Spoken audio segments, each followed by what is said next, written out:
सभी दोस्तों को मेरा नमस्कार। दोस्तों कैसे हैं आप सभी। दोस्तों अपने पिछले वीडियो में मैंने बात करी थी कि आप पश्चिमोत्तानासना क्यों नहीं कर पाते हैं, यानी कि वो कौन कौन सी मसल है जो टाइट होती है जिनकी वजह से आपको पश्चिमोत्तानासन करने में कठिनाई होती है।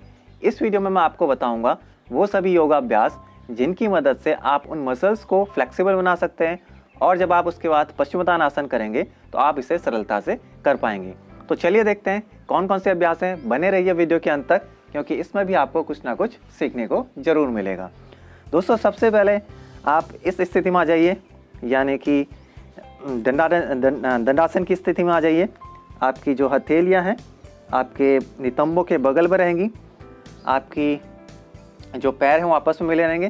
तो आपको क्या करना है, आपको अपनी उंगलियों को अपनी तरफ खींचना है इस तरह से, और इसी स्थिति में बने रहेंगे। तो दोस्तों जब आप इस स्थिति में आएंगे तो आप क्या कर रहे हैं, आप अपनी काफ मसल्स को स्ट्रेच कर रहे हैं। इसी स्थिति में लगभग 5-10 सेकंड तक बने रहिए और उसके बाद छोड़ दीजिए।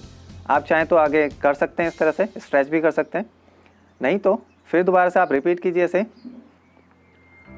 और इस स्थिति में आप बने रहिए दोबारा से। तो अगेन आप काफ मसल्स को जो है स्ट्रेच कर रहे हैं। तो इसको लगभग आप 5 बार रिपीट कर सकते हैं। तो दोस्तों ये थी पहली मसल जो टाइट होती है, जिस पे हमें काम करना होता है ताकि हम पश्चिमोत्तानासन सुगमता से कर पाएँ। दूसरी मसल है हमारी हैमस्ट्रिंग। उसके लिए क्या करना है, उसके लिए दोस्तों आपको अपनी पीठ के बल आ जाना है।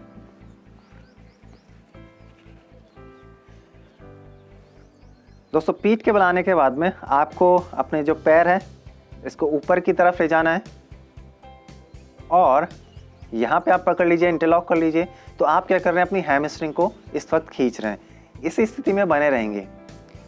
आप चाहें तो और इसको जो अपना पैर है अपने सर की तरफ लाने की कोशिश कर सकते हैं, तो इससे हैमस्ट्रिंग और खींचेगा। अगर आप काफ मसल में भी वर्क करना चाहते हैं, अगर पॉसिबल है तो आप अपने अंगूठे को पकड़ लीजिए इस तरह से।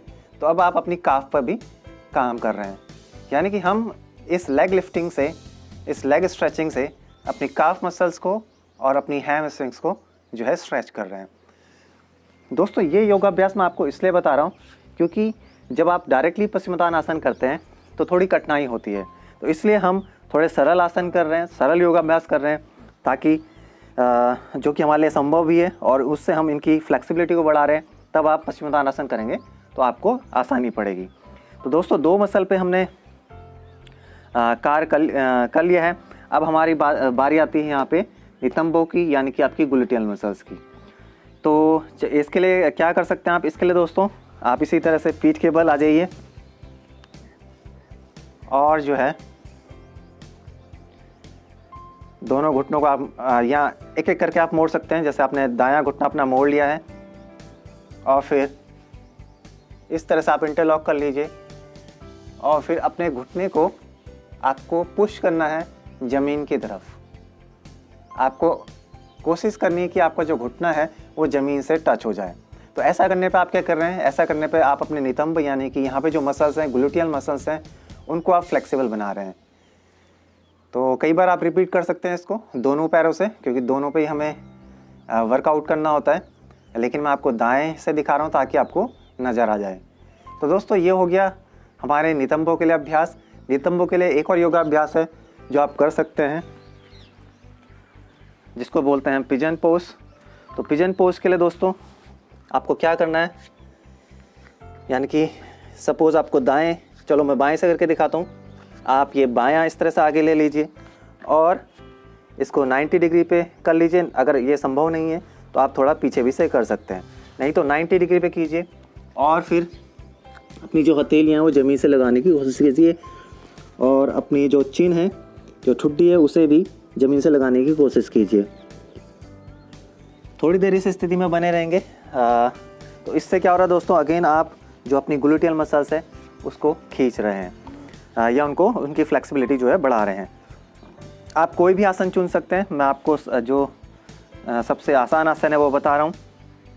तो कई बार आप उस पिजन पोज को भी जो है रिपीट कर सकते हैं।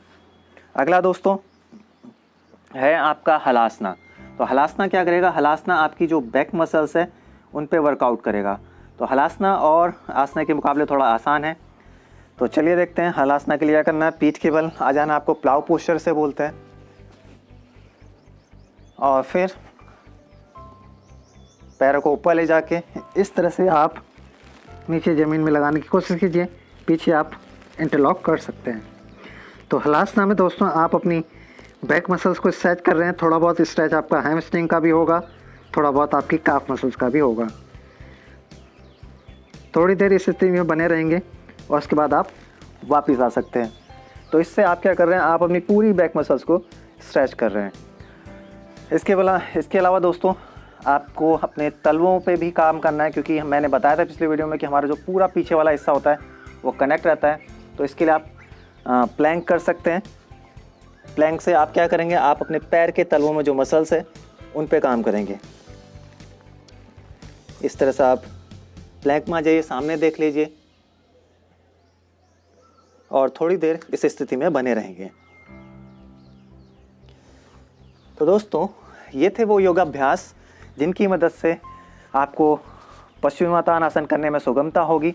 आप कोई भी आसन चुन सकते हैं, ये थोड़े आसान आसन थे। इसी तरह से आप अपने दिमाग लगा के कुछ नए आसन या कुछ अभ्यास बना सकते हैं, ताकि जब आप पश्चिमोत्तान करेंगे तो वो आसानी से हो जाए। दोस्तों उम्मीद करता हूँ ये वीडियो आपको पसंद आया होगा, तो कृपया से लाइक ज़रूर कीजिए और ज़्यादा से ज़्यादा शेयर कीजिए अपने फेसबुक और व्हाट्सएप ग्रुप पे। इससे दोस्तों मुझे मोटिवेशन मिलता है इसी तरह के यूज़फुल वीडियो बनाने के लिए। मेरे साथ अगर बने रहना चाहते हैं तो कीजिए चैनल को सब्सक्राइब। मिलते हैं अगले वीडियो पर, तब तक के लिए गुड बाय।